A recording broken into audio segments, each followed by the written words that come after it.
अब आपके ज़हनों में एक सवाल कि जी हुजूर अगर हयात है तो हुजूर की फिर कब्र क्यों है? हुजूर की कब्र अनवर क्यों है? सवाल है ना भाई, हुजूर की फिर कब्र अनवर क्यों है? हुजूर तो हयात है।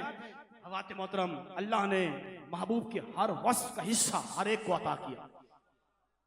हुजूर के वस्फ का हर हिस्सा हर एक को अता किया।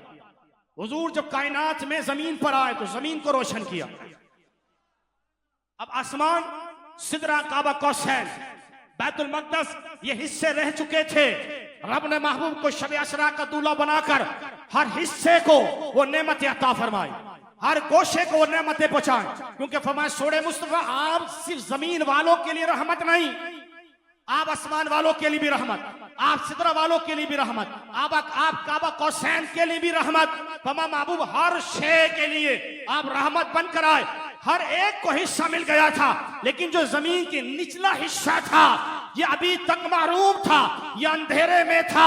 हज़रत मोहतरम जब हुजूर ताजदार अंबिया अपनी कब्र अनवर में तशरीफ लेकर आ गए, तशरीफ लेकर चले गए, तो रब्बुल आलमीन ने हुजूर के आने पर जमीन को रोशन किया, मेराज पर जाने पर आसमानों को रोशन किया, हुजूर के जमीन में जाने पर जमीन के हिस्से को रोशन फरमाया।